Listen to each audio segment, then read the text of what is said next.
pendek kata merusak segala hal di dalam kehidupan kita.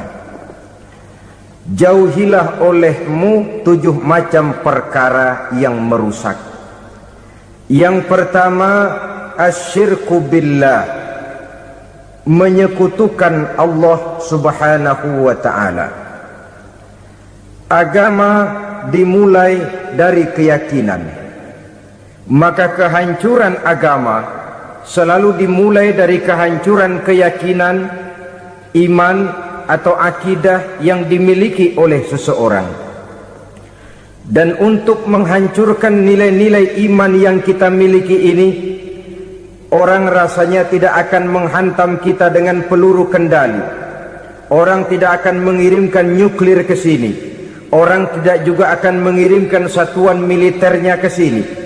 Untuk menghancurkan nilai-nilai iman, dibanjiri kita dengan paham-paham yang merusak dan mendangkalkan akidah. Baik ia bernama materialisme, baik ia bernama sekularisme, baik ia bernama banjirnya maksiat dan munkarat, baik ia bernama banjirnya peradaban dan kebudayaan yang menghancurkan moral daripada anak-anak kita, sedikit demi sedikit melenturkan dan melunturkan nilai-nilai keimanan kita, untuk kemudian pada waktunya nilai iman itu akan bertukar dan berganti menjadi nilai syirik kepada Allah subhanahu wa ta'ala. Atau pada sisi lain, menjadikan yang selain Allah sebagai tujuan akhir daripada kehidupan kita. Sedangkan kita sama-sama maklum bahwa di dalam pandangan agama Islam, dosa yang tidak berampun, dosa yang terbesar, termasuk dalam kategori bapak moyangnya dosa, tidak lain adalah syirik, yakni menyekutukan Allah subhanahu wa ta'ala. Pola penghancuran iman ini memang berstrategi. Ditawarkan kita kepada paham materialisme, paham kebendaan, di mana otak menempati urutan sebagai ranking pertama, Tuhan jatuh pada urutan kedua. Lalu menyusul kepada paham sekularisme, Allah dipisahkan dari seluruh kegiatan hidup ini, untuk pada gilirannya menjadikan yang selain Allah sebagai tujuan akhir daripada seluruh kegiatan hidup kita. Oleh karenanya, kewajiban menjaga nilai-nilai iman ini merupakan kewajiban yang mulia tetapi berat, tidak hanya untuk kita, tetapi juga bagaimana mewariskannya kepada anak-anak kita, generasi yang akan datang. Orang-orang tua bijaksana yang diceritakan di dalam Al-Quran, kalau sudah berpikir tentang anak-anaknya, pertanyaan yang paling mereka risaukan ialah, ma ta'buduna min ba'di.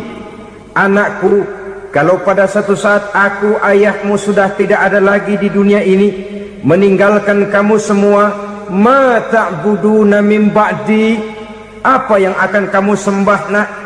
Jikalau sekarang ayahmu masih mau ke masjid, masih mau melakukan rukuk dan sujud, masih beribadah menyembah Allah subhanahu wa ta'ala, kalau orang tuamu sudah tidak ada, ma ta'buduna min ba'di, masihkah engkau mau datang ke masjid? Masihkah engkau mau rukuk dan sujud? Masihkah engkau mau menyembah Allah subhanahu wa ta'ala?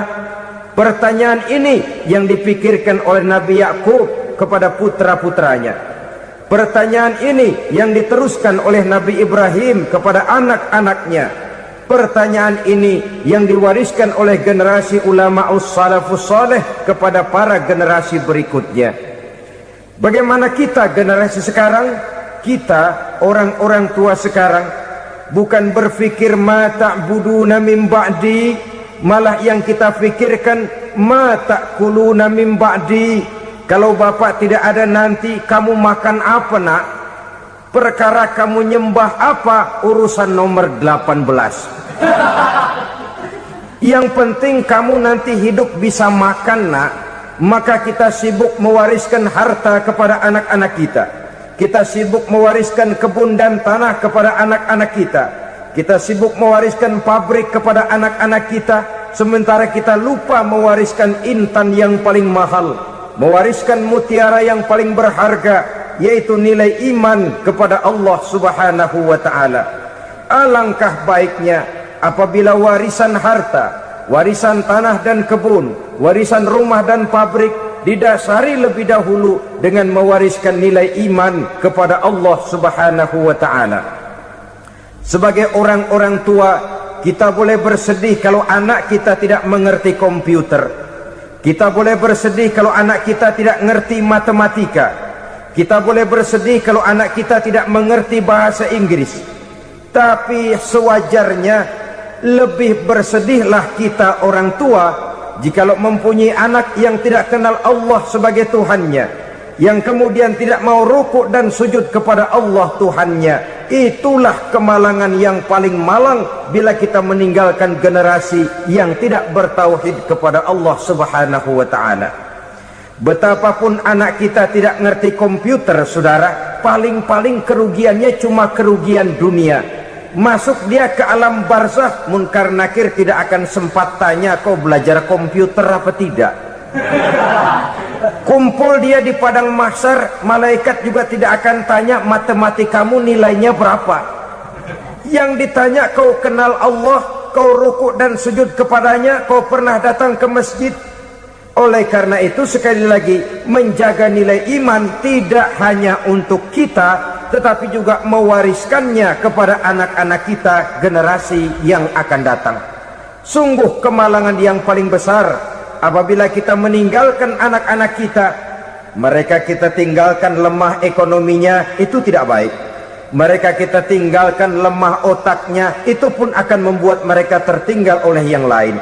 Tapi yang paling celaka jikalau kita tinggalkan mereka dalam kondisi lemah imannya, rapuh akidahnya, tidak baik dan tidak betul keyakinan hidupnya.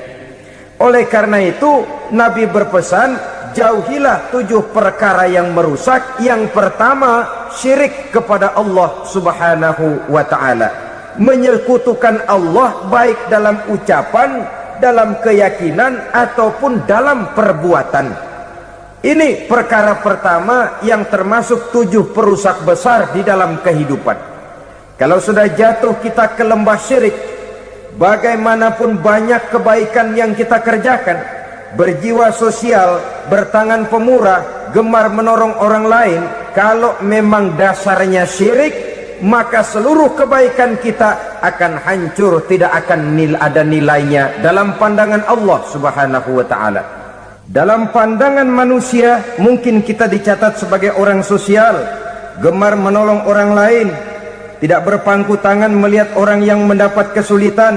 Tapi oleh karena dasarnya syirik, dasarnya tidak mentauhidkan Allah, maka seluruh nilai kebaikan yang kita kerjakan tidak akan ada nilainya dalam pandangan Allah Subhanahu wa ta'ala. Maka jagalah iman kita, jangan sampai dihinggapi penyakit syirik yang bagaimana kecilnya sekalipun. Sekali lagi, baik syirik dalam bentuk ucapan, syirik dalam bentuk keyakinan, sampai kepada syirik dalam bentuk perbuatan, kita berhindar kepada sifat-sifat yang sedemikian itu. Karena apa? Dalam satu ayat Quran Allah Subhanahu wa ta'ala menjelaskan, innallaha la yaghfiru ayyushraka bih wa yaghfiru ma duna dzalika liman yasha. Allah tidak akan memberi ampun kepada orang-orang yang menyekutukannya, tapi Allah masih mau memberikan ampun kepada dosa-dosa yang selain itu bagi orang-orang yang dikehendakinya. Dosa selain syirik, apabila kita bertaubat, Allah masih mau mengampuni. Tapi kalau sudah jatuh ke tempat syirik, itu sudah dosa yang tidak berampun. Taubatnya tidak lain melepas syirik, kembali kepada tauhid, berkeyakinan bahwa hanya ada Allah Subhanahu wa ta'ala, Tuhan satu-satunya, yang lam yalid walam yulad walam yakul lahu kufuwan ahad. Tidak beranak, tidak pula diperanakkan, dan tidak satupun yang dapat menyerupai Tuhan Allah Subhanahu wa ta'ala. Saudara-saudara kaum muslimin rahimakumullah, Bahwa kita di zaman sekarang memang tidak menyembah berhala, ya. Bahwa kita tidak berterang-terangan mengatakan Tuhan lebih dari satu, memang. Bahwa kita tidak berkeyakinan Tuhan itu punya anak atau diperanakkan, tentu. Tapi dalam perbuatan dan i'tiqad kita kadang-kadang jatuh tanpa kita sadari ke tempat yang bernama syirik ini. Oleh karenanya, di zaman di mana teknologi makin canggih, di mana kemajuan pembangunan makin menjangkau berbagai aspek kehidupan, diperlukan keseimbangan antara kemajuan fisik material dengan kemajuan mental spiritual. Apabila tidak ada keseimbangan, yang terwujud tentulah kepincangan, yang diawali dengan pincangnya cara kita berpikir, sehingga pada akhirnya akan mengarah kepada pincangnya cara kita berbuat dan bertindak di dalam kehidupan kita.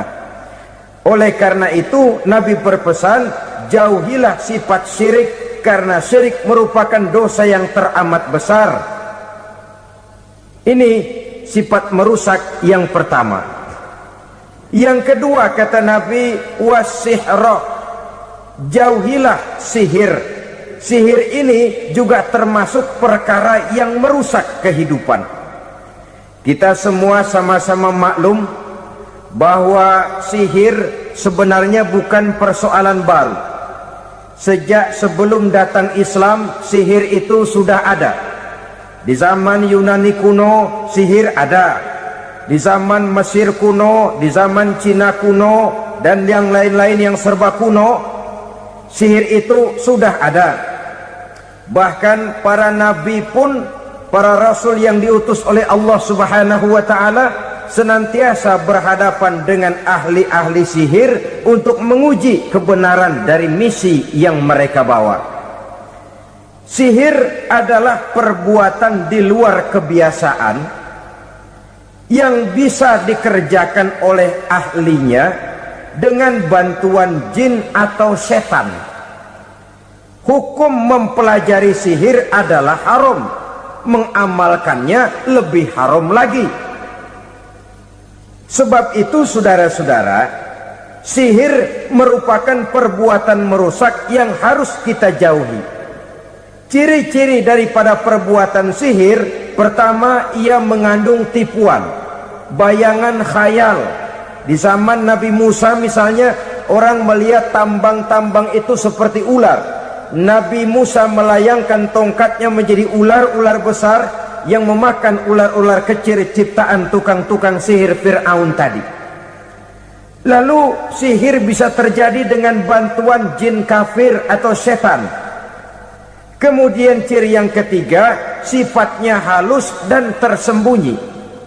Taruh kata ada seorang ahli sihir yang mempergunakan ayat-ayat Quran sebagai jompa-jampe, sebagai baca-bacaan, itu cuma sekedar kedok. Tujuannya tidak lain menjadikan agama sebagai ketok untuk membenarkan cara yang dimurkai oleh Allah Subhanahu wa ta'ala. Satu hadis yang diriwayatkan oleh Imam Bazar dan Tabrani, Nabi berpesan, laisa minna man tatayyara lahu au takahhana au tukuhhina lahu au sahira lahu. Tidak termasuk ke dalam golonganku, kata Nabi. Tidak termasuk umatku. Siapa mereka? Man tatayyara lahu, orang yang bertatoyur. Apa tatoyur itu? Dari kalimat toyaro, artinya terbang. Toir biasa diartikan dengan burung. Tatoyaro percaya kepada suara-suara burung.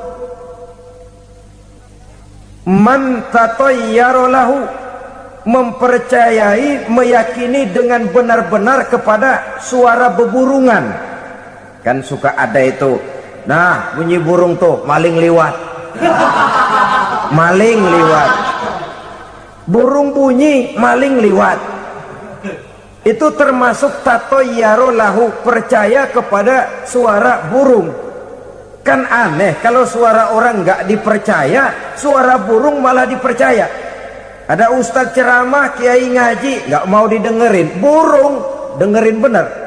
Nah, suaranya dari sebelah mana? Belah kulon. Nah, itu tandanya ano. Habis dihitung-hitung, itu termasuk tatoyaro lahu, au takahana, atau bertenung, au tukuhina, atau minta ditenungkan, au sahirolahu, atau melakukan perbuatan sihir, atau minta disihirkan. Laisa minna, tidak termasuk ke dalam golonganku, kata Nabi.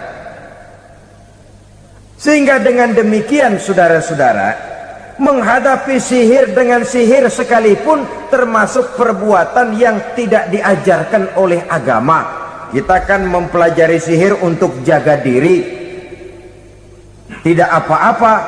Yang dilarang mengamalkannya, dilarang juga mempelajarinya. Sebab orang kalau sudah mengetahui, biasanya lalu terangsang untuk mencoba. Kalau percobaannya berhasil, biasanya terangsang untuk coba lagi dan coba lagi. Pada akhirnya ketagihan, lalu beralih menjadi profesi, apalagi itu nanti bisa mendatangkan hasil uang.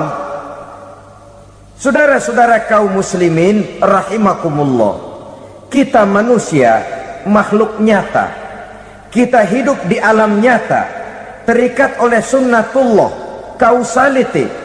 Oleh karenanya bagi kita keyakinan yang penuh, keikhlasan di dalam bertuhankan Allah, penyerahan diri sepenuhnya hanya kepadanya, itu sudah merupakan obat penangkal yang sangat ampuh agar kita tidak terkena penyakit-penyakit yang dibuat oleh setan dan para pembantunya. Sehingga beberapa ayat Quran mengajarkan, misalnya a'udzu bikalimatillahi tammati min syarri ma khalaq, atau bismillazi la yadurru ma'asmihi syai'un fil ardi wala fis sama, dengan menyebut nama Allah yang tidak bisa mendatangkan bahaya sedikit pun, dari baik yang datang dari langit maupun yang datang dari bumi.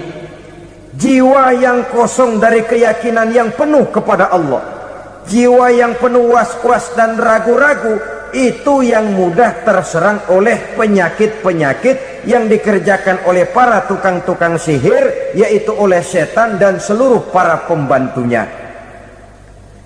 Kemudian hadis kedua yang diriwayatkan oleh Imam Ibnu Hibban, Nabi bersabda, la yadkhulul jannata mudminu khamrin wala mu'minu bisihrin wala qati'u rahmin. Tidak masuk surga. Ini Nabi yang bilang, tidak masuk surga. Siapa itu? Pertama, mudminu khamrin, orang yang berkekalan dalam mabuk.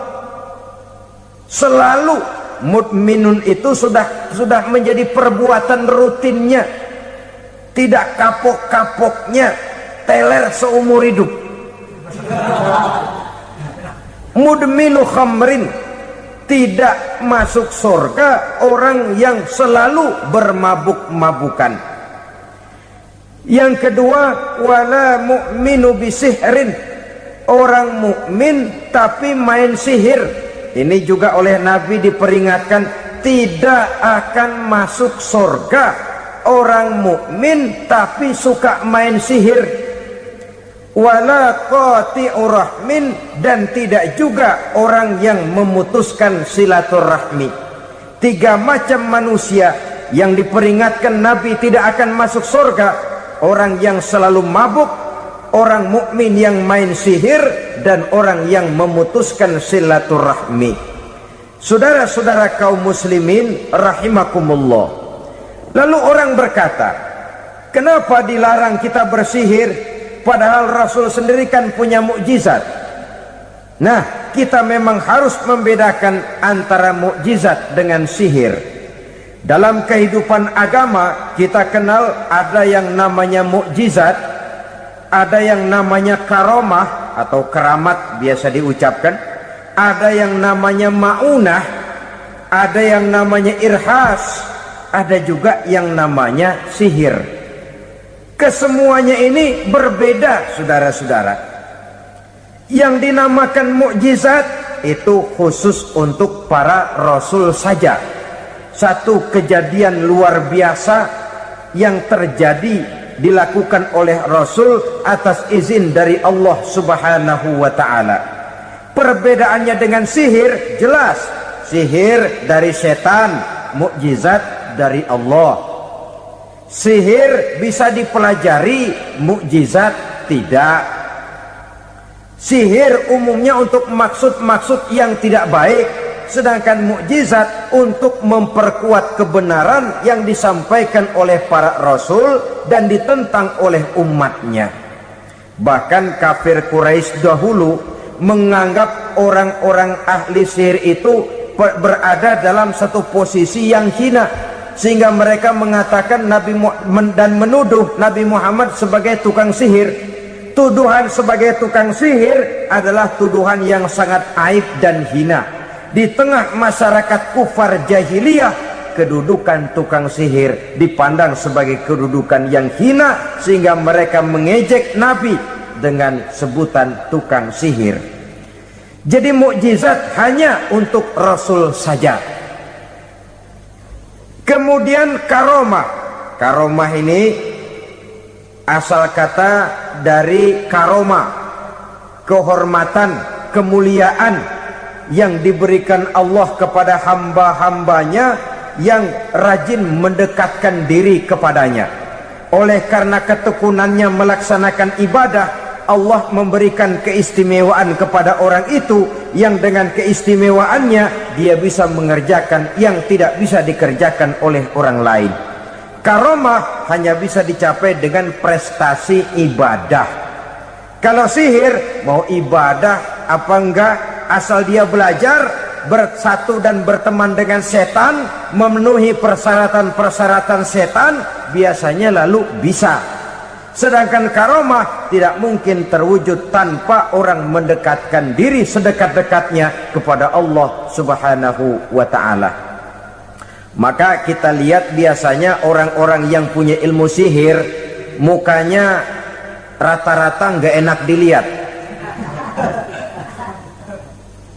Kumuh, jauh dari air wudhu, jauh dari sujud kepada Allah, malah berteman dengan setan, menjadi pelayan-pelayannya setan.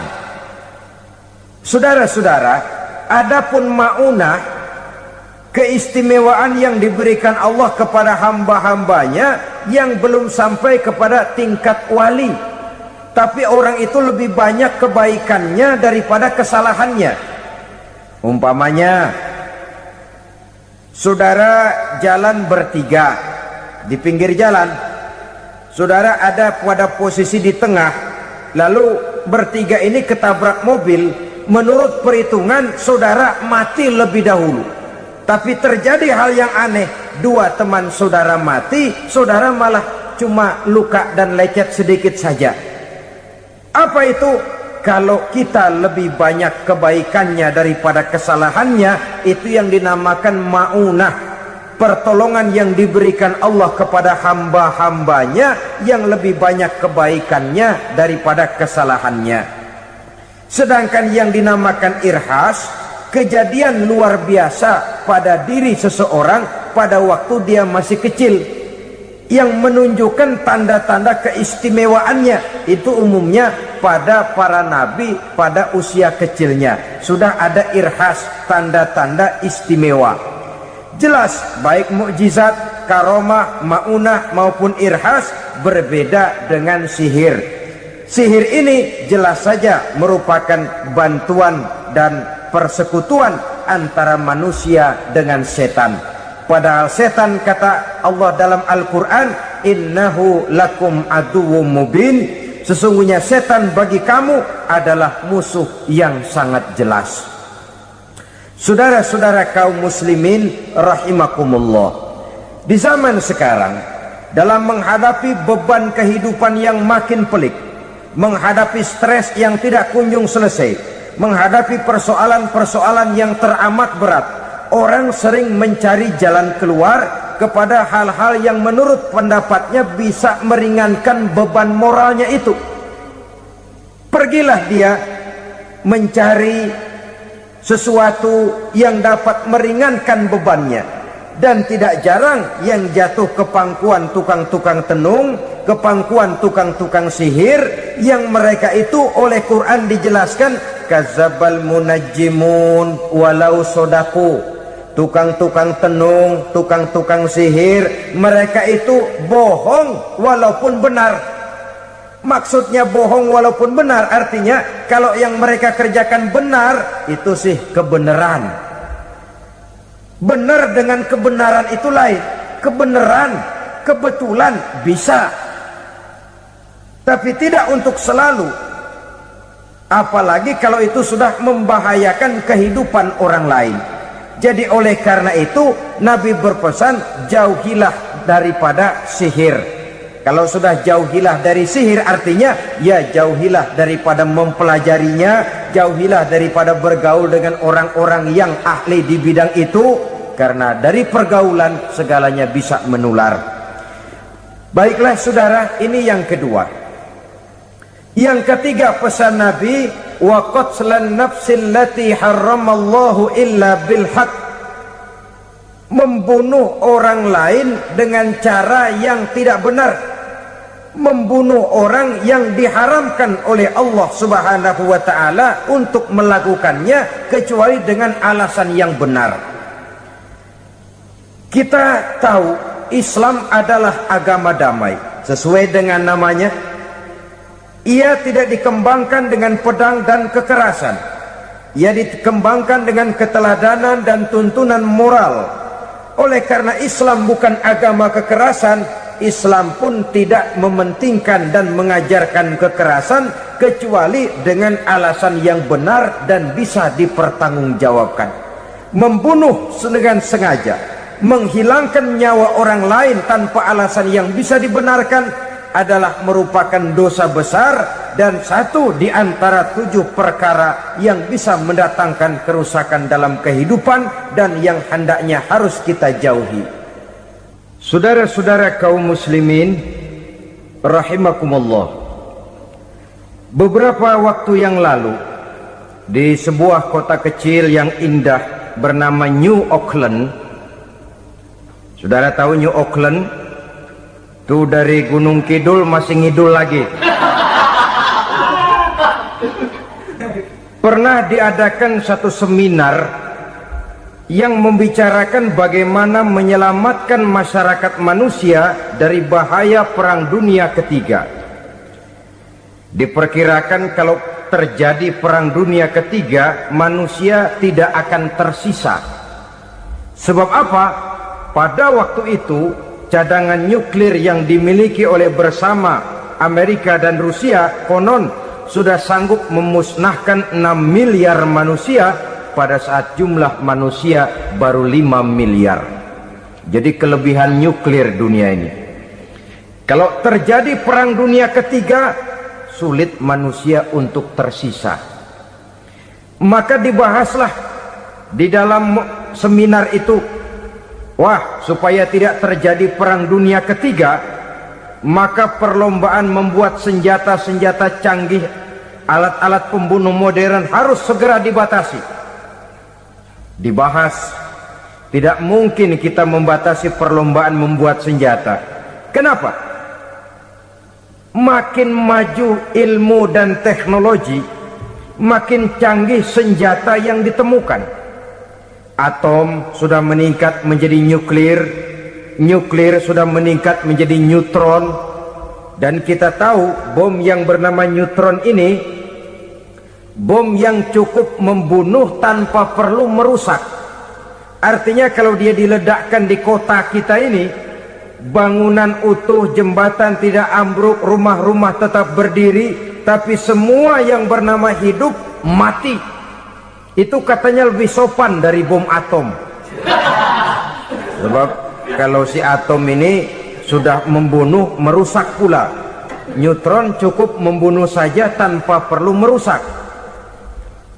Jadi majunya senjata-senjata teknologi sebagai akibat yang logis dari kemajuan ilmu pengetahuan ini tidak bisa kita batasi. Dan memang sebenarnya yang bahaya bukan senjatanya, tapi manusia yang mengendalikan senjata itu. Mereka kembali kepada prinsip the man behind the gun. Bukan senjatanya yang bahaya, tapi manusia yang mengendalikan senjata itu yang bahaya.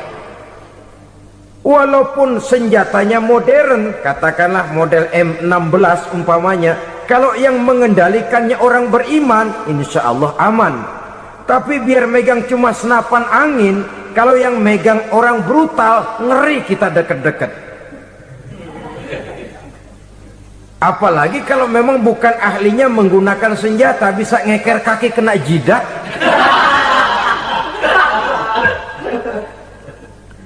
Mereka kembali kepada prinsip lama yang tetap baru. Bukan senjatanya yang harus dibatasi, manusia yang mengendalikan senjata itu yang perlu dibicarakan. Nah, kalau begitu, agar manusia tidak mempergunakan senjata sewenang-wenang, apa yang harus kita lakukan? Ya, manusianya harus bermoral. Ya, tapi moral yang mana? Di dunia ini banyak ajaran tentang moral. Itu pun mudah saja. Di sini kan kita undang saja ahli dari berbagai agama untuk membicarakan konsep perdamaian menurut agamanya masing-masing.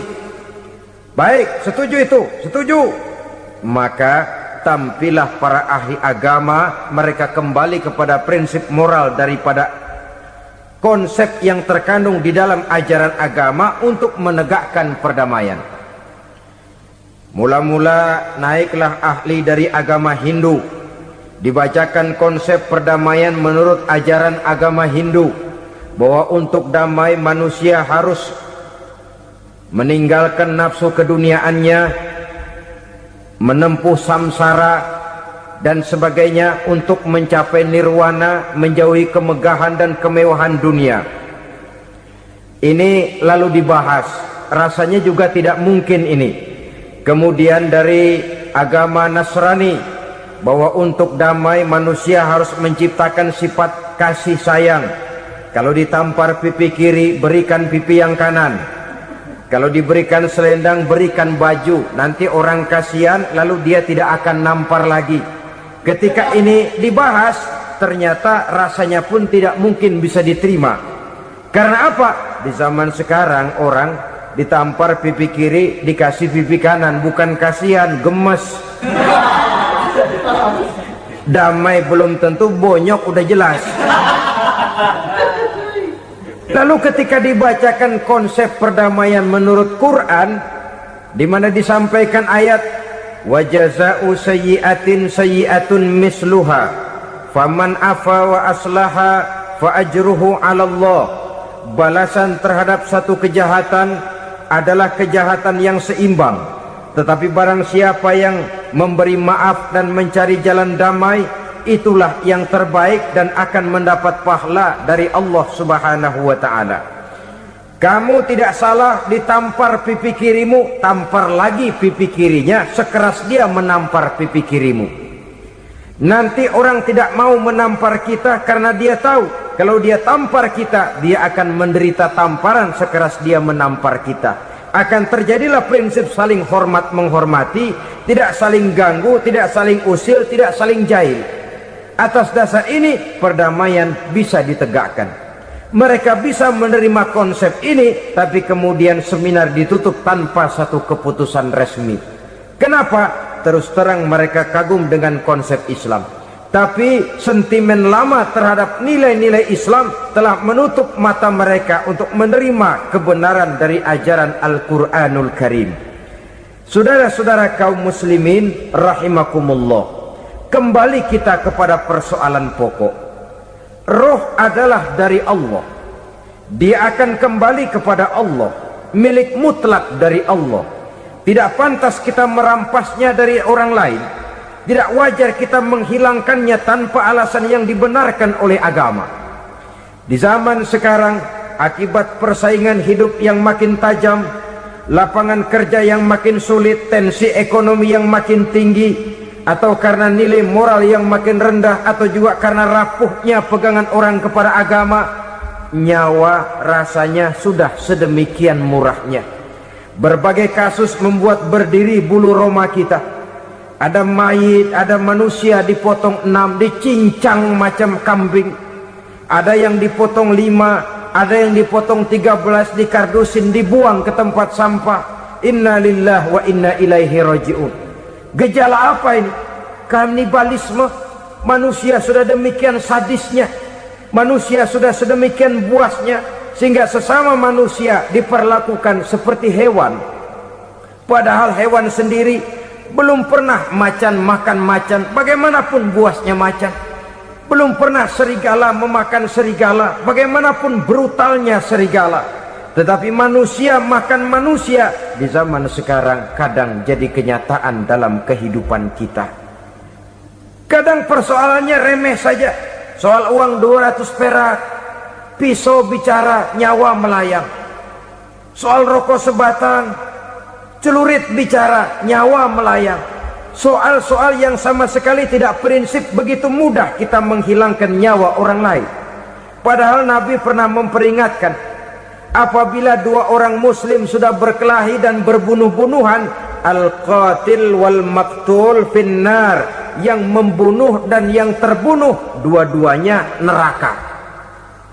Sahabat heran, ya Rasul, kalau yang terbunuh, kalau yang membunuh masuk neraka itu sih wajar, tapi yang terbunuh kenapa neraka juga?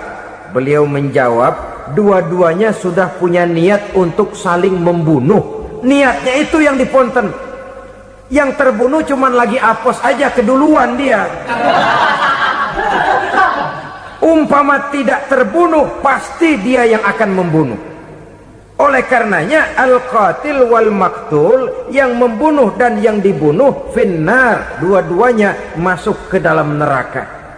Islam menghormati kehidupan, tidak hanya terbatas kepada sesama muslim, orang-orang yang berlainan agama pun yang mau hidup berukun, damai, berdampingan dengan umat Islam, jiwa mereka, darah mereka dilindungi oleh nilai-nilai Islam yang disebut dengan kafir zimmi ini. Mengganggu mereka sama saja dengan mengganggu aku, kata Nabi. Jadi oleh karena itu, sayangilah sesama. Kehidupan adalah anugerah Allah, bukan wewenang kita untuk mencabutnya dari orang lain, bukan wewenang kita untuk merampas dan menghilangkannya dari orang lain.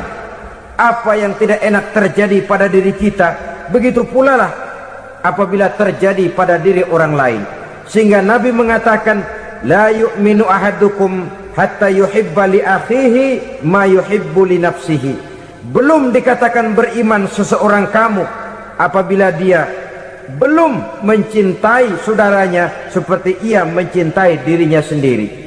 Apa yang enak dirasakan oleh orang lain, enak juga dirasakan oleh dia. Mengukur orang lain dengan diri sendiri. Kalau orang lain tanpa salah saya fitnah, kalau saya tanpa salah difitnah orang, enak apa enggak? Enggak, orang lain juga begitu. Kalau orang lain tanpa salah saya tempeleng kepalanya, enak apa tidak? Tidak. Orang lain juga begitu. Yang tidak enak terjadi pada diri kita, tentu tidak enak juga kalau terjadi pada orang lain. Mengukur orang lain dengan diri sendiri, sehingga tidak timbul sifat egois, tidak menari di atas bangkai orang lain, tidak mendirikan kebahagiaan di atas untayan air mata orang lain. Sehingga dengan demikian saudara-saudara, dia bisa menghormati kehidupan, menghormati orang lain sebagaimana dia ingin dihormati. Inilah perbuatan ketiga yang merusak, membunuh orang lain dengan yang diharamkan Allah tanpa alasan yang benar. Yang ketiga. Kemudian yang keempat, perbuatan merusak, wa aklar riba, makan riba. Hidup adalah tolong menolong. Bahasa kerennya take and give katanya, saling memberi dan saling menerima.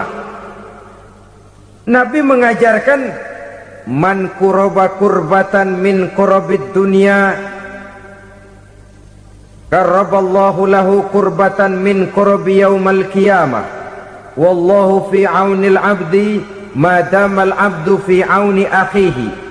Siapa yang meringankan beban dari beban-beban yang dirita seseorang di dalam kehidupan dunia, Allah akan meringankan bebannya daripada beban-beban yang harus dipikulnya di hari kiamat nanti. Wallahu fi aunil abdi madamal abdu fi auni akhihi. Allah senantiasa akan menolong seorang hamba selama hamba itu masih mau menolong saudaranya. Allah selalu akan menolong seorang hamba selama hamba itu masih mau menolong saudaranya. Apabila kita sudah berpangku tangan terhadap kesulitan orang lain, biasanya pun pada saat kita mendapat kesulitan, kita akan sulit juga memperoleh pertolongan. Nah, riba alias renten, kedoknya adalah menolong orang, tapi sama juga bulu buntutnya dilepas, palanya dicekek. Menolong orang pada akhirnya menjadi beban bagi seseorang, dan memang mencari orang-orang yang berada dalam posisi kesulitan. Biasanya di daerah-daerah di mana musim paceklik, jadi lapangan kerja sulit, sedangkan urusan perut tidak bisa ditunda. Akhirnya orang terjebak ke dalam rentenir, ke dalam riba, ke dalam renten. Bunga berbunga, sehingga satu saat jumlah bunganya bisa lebih besar dari jumlah pinjaman pokoknya. Kemudian kalau juga ternyata tidak bisa dibayar, rumah jadi taruhan. Memang rumah satu-satunya, begitu rumah ditarik mulain camping. Bukankah pada akhirnya akan mewariskan kesengsaraan? Oleh karena itu, kepada kita berusahalah jangan berhubungan dengan rentenir, jangan makan renten dan riba. Kepada mereka yang melaksanakan riba, walaupun mendatangkan keuntungan materi, tapi percayalah, harta yang didapat dengan jalan riba tidak akan membawa keberkahan. Manakala tidak membawa keberkahan, dia tidak akan mendatangkan ketenangan di dalam kehidupan kita. Oleh karenanya, memakan harta riba termasuk perbuatan yang merusak sendi-sendi kehidupan sosial, merusak kehidupan orang lain, merusak kehidupan masyarakat, tetangga, pergaulan, dan sebagainya. Yang kelima, wa akla malil yatim, memakan harta anak yatim dengan cara yang zalim. Nih, memang lezat. Anak yatim itu nggak tahu urusan apa-apa. Kita diamanahkan untuk mengurusinya. Kadang-kadang dibentuklah panitia penyantunan yatim piatu. Yatimnya mah tetap kelaparan, panitianya yang pada gendut.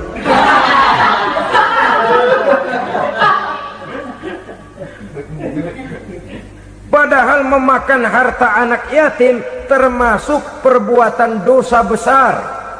Dan menjantuni yatim merupakan perbuatan mulia.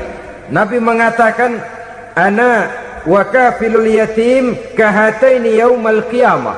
Aku dan orang-orang yang menyantuni anak yatim seperti dua jari ini pada hari kiamat nanti. Dekat sekali. Jikalau ingin di hari akhir nanti dekat dengan Rasul, bersahabatlah dengan anak-anak yatim. Jadilah pengurus anak-anak yatim. Bangunlah panti-panti asuhan yatim. Pada saat bapak ibunya meninggal, kitalah yang menjadi orang tuanya. Bahkan sedemikian besar perhatian Islam terhadap anak-anak yatim ini, sehingga Quran memberikan peringatan, ara'aital ladzi yukadzibu biddin fadzalikal ladzi yad'ul yatim wa la yahuddu ala ta'amil miskin. Tahukah kamu siapa orang yang mendustakan agama? Beragama tapi dianggap dusta, solatnya dusta, puasanya dusta, karena agamanya sudah berdusta. Siapa mereka? Fazalikal ladzi yad'ul yatim, orang yang menyia-nyiakan anak yatim, wala yahuddu ala ta'amil miskin, dan tidak pernah memberi makan kepada orang-orang yang menderita kemiskinan. Menyia-nyiakan, meninggalkan anak yatim termasuk perbuatan yang divonis kita sebagai orang yang mendustakan agama. Saudara-saudara kaum muslimin rahimakumullah, maka sangat dicela mengeksploitir anak-anak yatim, menjadikan mereka sebagai kedok untuk mencari kekayaan pribadi. Tetapi jikalau ikhlas, ganjarannya sangat besar, nilai pahalanya sangat besar. Menyantuni yatim tidak hanya setahun sekali. Kalau Muharram pakai istilah lebaran yatim, dibentuklah panitia, diberilah beras, uang 45.000 rupiah, alhamdulillah. Tapi jangan lupa, si yatim tidak hidup cuma satu hari. Dia tidak hidup cuma di bulan Muharram saja, dia hidup 12 bulan dalam setahun. Sebagaimana anak-anak yang lain, dia juga berhak punya masa depan. Dia juga berhak menikmati bangku sekolah. Dia berhak mengenyam arti dan makna pendidikan. Dia berhak membekali diri dengan ilmu dan pengetahuan, seperti halnya anak-anak yang lain.